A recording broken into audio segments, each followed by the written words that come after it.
C'est pourquoi dans Genèse, il est celui qui t'a créé. Dans Exode, il est l'agneau pascal. Dans Lévitique, il est celui qui a été sacrifié pour toi. Dans Nombre, il est celui qui connaît chaque tribu nom par nom. Dans Deutéronome, il est celui qui est le prophète du peuple. Et dans Josué, il est celui qui t'amène de l'esclavagisme vers la terre promise. Dans Juge, il est le grand conquérant. Dans 1 Samuel et 2 Samuel, il est celui qui appelle les gens dès l'enfance. Et dans 1 roi et 2 rois, il est celui qui te donne la victoire sur les ennemis qui t'ont écrasé autrefois. Dans 1 Chronique et 2 Chroniques, il est le grand archiviste. Dans Esdras ainsi que Néhémie, il est le rebâtisseur des choses qu'on a détruites. Dans Esther, il est ton avocat. Dans Psaume ainsi que Job, il est ta chanson préférée. Et dans Ésaïe, il est celui qui dit l'Esprit de l'Éternel est sur moi. Car l'Éternel m'a oint pour annoncer la bonne nouvelle. Il m'a oint pour guérir ceux qui ont le cœur brisé. Il m'a oint pour proclamer la libération des captifs. Et dans Jérémie, il est celui qui dit avant que je ne t'eusse formé dans le ventre de ta mère, je te connaissais. Dans la Lamentation de Jérémie, il est celui qui dit mes bontés se renouvellent chaque matin. Dans Ézéchiel, il est celui qui dit même si tu es resté comme les ossements desséchés, je peux ramener la vie en toi. Je peux ramener la vie en toi.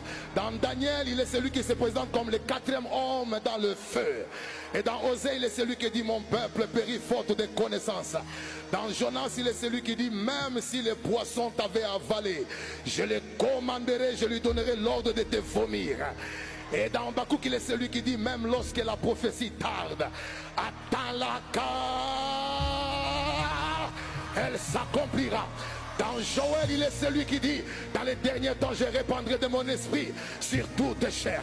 Les jeunes filles prophétiseront, les jeunes gens auront des visions et les vieillards auront des songes. Et dans Malachie, il est celui qui dit vous verrez de nouveau la différence entre ceux qui me servent et ceux qui ne me servent pas. Dans Matthieu, il est celui qui se présente comme le roi. Dans Marc, il est celui qui se présente comme le Dieu des miracles. Et dans Luc, il est celui qui se présente comme le médecin. Ah oui, et dans Jean, il est celui qui se présente comme la gloire révélée de Dieu. Dans Actes des Apôtres, il est celui qui descend par le Saint-Esprit. Et dans Romains, il est celui qui dit je n'ai point honte de l'évangile, car l'évangile est une puissance qui sauve. Dans 1 Corinthiens, 2 Corinthiens, il est celui qui te donne la grâce de vivre l'enlèvement au son de la trompette. Et dans Éphésiens, il est celui qui dit autrefois nous étions loin de Dieu, mais maintenant en Christ nous sommes devenus proches de lui. Tu me donnes un bon amen, j'avance. Dans Jacques, il est celui qui dit humilie-toi sous la main puissante de Dieu et il t'élèvera au moment convenable. Et dans Éphésiens, il est celui qui dit nous n'avons pas à combattre